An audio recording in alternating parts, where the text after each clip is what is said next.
It's after Christmas and I'm making some cozy winter food to keep ourselves nice and warm.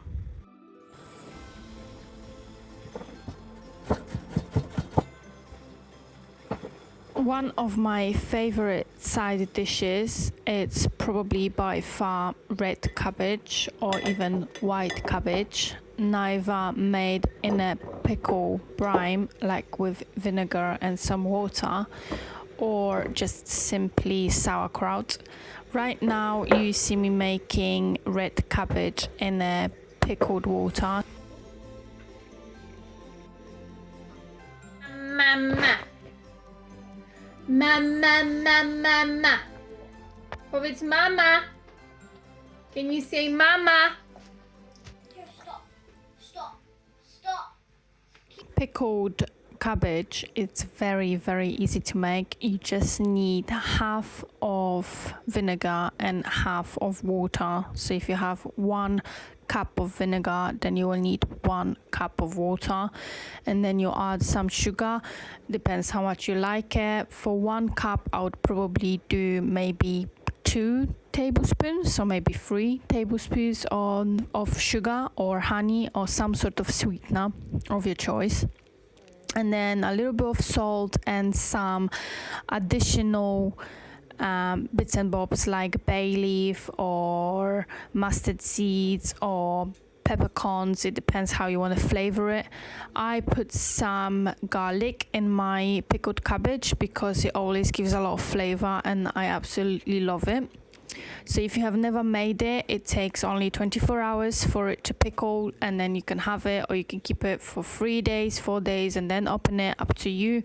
You can store it in the fridge for up to 6 months, I believe it's safe. So it's a long preservation method, not as long as a typical canning or bottling, but yes, it's quite long term. So have a go, why not?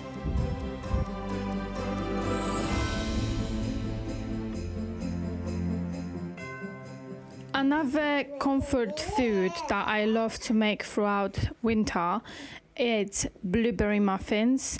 And yes, you might tell me blueberry muffins are not comfort food because they are technically not food. They probably are more like junk food or sweets. And yes, I agree with you, but let me explain to you what I mean by comfort food. Anything that will fill up my daughter's stomach that's not crisp, chocolate, gummy bears, I consider as food. So homemade blueberry muffins, if I give her for breakfast 1 of those muffins, they will fill up her stomach. So that's considered to me as breakfast, and that's considered as food. Therefore, even though they are not the most nutritious or the best, because it's not an egg as a protein or anything as such, it's still for me considered as food. And those blueberry muffins are absolutely amazing. The recipe calls for buttermilk, and I think that's what makes those blueberries so nice. I'm making a very small batch because I only make 6 always. It's 4 of us in the family, the baby doesn't eat it, so 6 of those muffins are more than enough for me. I will leave the link below to those muffins if you want to try it.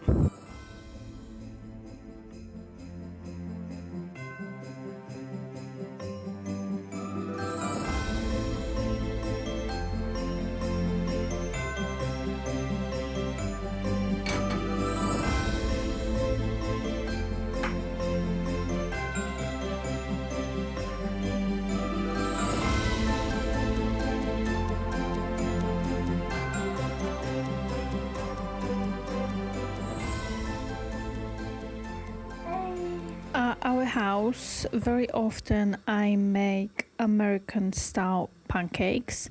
This recipe is from Farmhouse on Boom webpage.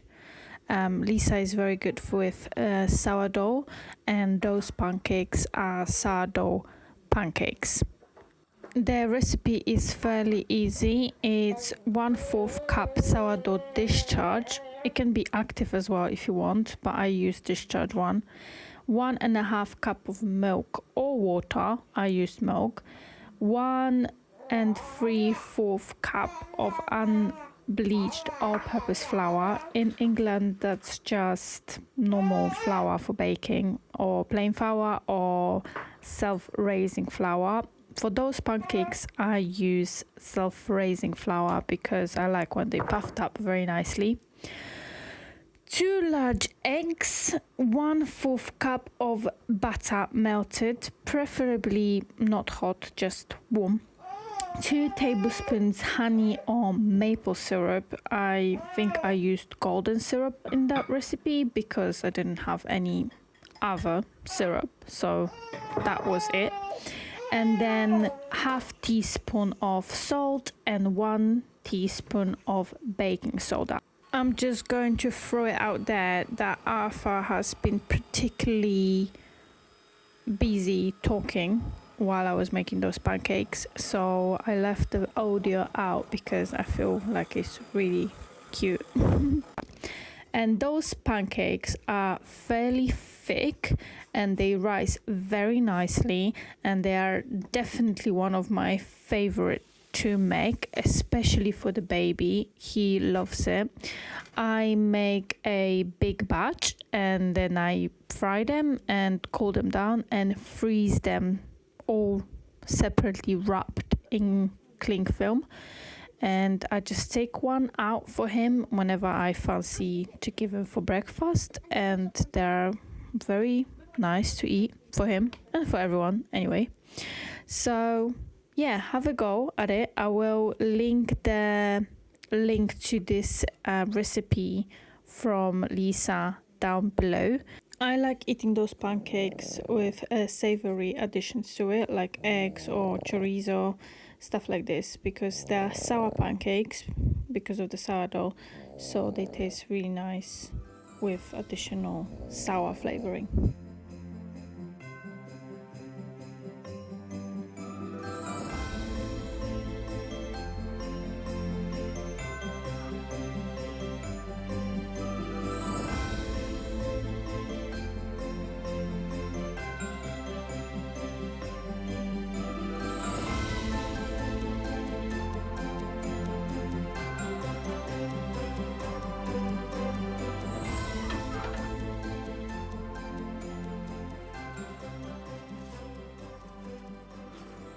There was only one mistake.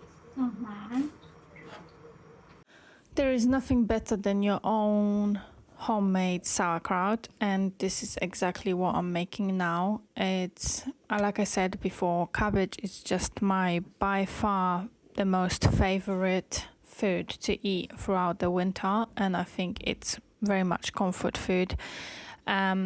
Fermenting your own sauerkraut is so much better than buying from a supermarket. It's not only way less expensive, but it's also so easy to do.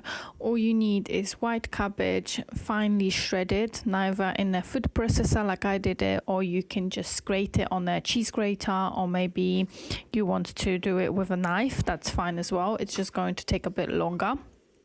And then for 1 kilogram of shredded cabbage is 20 grams of salt. So I had 2 kilograms of shredded cabbage, therefore I use 40 grams of salt. I use just a good quality table salt because I never use sea salt for it, so I wasn't sure if it's going to work the same. Probably would. I don't know. I just did it what I thought was the best. And then let it rest for an hour maybe on a kitchen counter. Let that cabbage just release its own juices, its own water, and then pack them up into the jars very, very, very thick and like tight, and then put the rest of the liquid that's left in between the cabbage jars, and then that's it, it's done. Put the lid on it and leave it on the kitchen counter or somewhere in a darker place, not where the sunlight is, and you will have a fermented cabbage in like 2 weeks, let's say, or 3 weeks. The only thing that I would say about that is that the cabbage must be emerge into its own water. So make sure you put something heavy on top. I use just normal stones that I had from the garden. Just wash them very well, boil them in hot water, cool them down, and then use that. You can obviously buy the weights, the jar weights, or maybe you have jar weights. You can use those, but yeah, it's not necessary. It's not something that you must have. So I did it like that, and it was really, really good. From 2 kilograms of cabbage, I managed to have 3 jars of sauerkraut, and jars were 750 milliliters. Yeah, there was 750. So quite a bit of sauerkraut, and I paid for one sauerkraut, I paid 40p. So yeah, I mean, it's way better, and I'm not even beginning to speak about the probiotics in fermented food, because that everyone knows, right? Everyone knows how good they are for your guts. And I generally have a little bit of problems with my digestive system. So I always try to have either sauerkraut or kefir at home, or something that helps my digestion system and my guts. And yeah, on top of taking probiotics every day, I also try to eat fermented food as much as possible. Then next on my comfort winter food list, it's the currant pancakes I'm making. Those are Polish style pancakes. We call them pancakes in Poland. Here in England, you would probably hear them being called crepes, because those pancakes are thin, and here in England they have their own name and they are called crepes. However, I call them cheesy pancakes. Those are made with a filling of cottage cheese, sweet cottage cheese, because you add sugar, vanilla extract into it, and yeah, they are meant to be sweet. That's why I called this one of my favorite comfort foods. I'm going to give you the recipe for it here, because I'm not sure I will be able to find the recipe online, as I found it many years back in time. I do have the name of the person that the recipe belongs to, so hopefully I will be able to link it down below. But if not, then the recipe is 210 grams of flour, probably just plain flour or self-raising flour, you can use it. Then you have 3 eggs, medium size, and you have 1 cup of warm water. It must be warm. I must admit that when it says warm, it should be warm. Then you have half of cup of milk, so 250 ml of warm water and 125 ml of warm milk, and then 50 grams of melted butter and 1 tablespoon of sugar. This is a recipe for the dough, and if you mix it just like that, it will be perfect consistency, so you do not have to add anything to it. And then for the cheese filling, you have 500 grams of cottage cheese. I use the Polish cottage cheese from a Polish section in the supermarket. And then you have 2 tablespoons of sour cream, 18%, 30 grams of that, 3 tablespoons of sugar, 30 grams of sugar, and some vanilla extract for flavoring. And then the cheese filling, you put it in a food processor or whisk it with a hand if you don't have food processor, and it will be just fine. I fried those pancakes twice because I feel like they taste the best in that way. To tak staje? Wow. Wow. Uh-oh. Careful. Bump.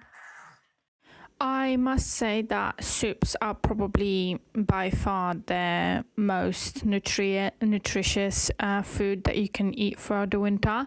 No, they are not comfort food. However, they are on my table pretty much every single day throughout the winter. Soups are so easy to make, so long as you have some vegetables like carrot, parsnip. I add burnt onion, leek, potatoes, things like this. You can make a soup. Of course, having some sort of fat meat in it will be best as well. I like adding chicken legs or chicken thighs or both into my soups, and I like cooking my soups very slowly on the hob so it releases all the fat from the meat. I add chicken stock cube or beef stock cube and a little bit of vegeta, which is like dry vegetables, like seasoning. It tastes really good with soups. This particular soup is a beetroot soup. I love it. It's really yummy. It's sweet. It's got potatoes inside for the filling. Grated beetroot. Those ones I bought in a supermarket that are already peeled and cooked, so they're soft. But you can definitely use just normal beetroot. All you will have to do is cook them for a little bit longer, because they're not pre-cooked, so they're quite hard. But if you grate them just the way I've grated these, then you will be just fine. If you are my daughter and you're watching this, then please remember that beetroot soup or sour cucumber soup or anything like that, it's a traditional Polish food, and I would really like if you do make them sometimes at home for your own family and children. I will make sure that I'll teach you those soups so you will remember how to make them and you will not have to look for recipes. But if you do need a recipe, then I'm here and this video is here and you can watch it. Found in the book that you never played with. Oh, okay. Remember it? Yeah.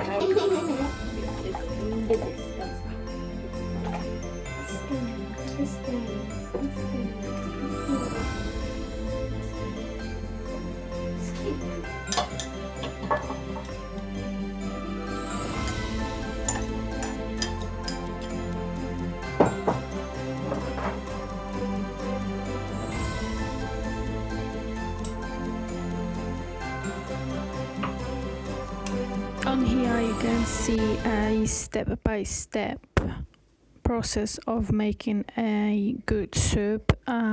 Vegetables, some sort of meat or fat, and how you want to flavor it. This soup is a traditional Polish soup. Is beetroots. I have used already cooked beetroots that I bought in the supermarket. I grated them and I put them into the soup. Once the chicken and the flavor from the chicken is cooked, I dismantle the chicken a little bit and put it back into the soup. Usually I would chop it up into little pieces before I put it in my son's bowl. This is very flavorful, it's very tasty, and it's full of good fats. I also add sour cream into my soup, and I usually make it warm before I add it into the soup so it doesn't curdle up and make the soup look a little bit yucky. It is a pink looking soup, which is really good. If you do want to keep the pinkish color, then 1 tablespoon of vinegar will give you this effect. The beetroot will not lose the color. So mix it into the beetroot before you put the beetroots into the soup, or add some to the soup while the beetroots are already there, however you like it. Anyways, my children and grandchildren, if you like this video, then keep watching, because I'm gonna be here for a long time, even if I don't now in life.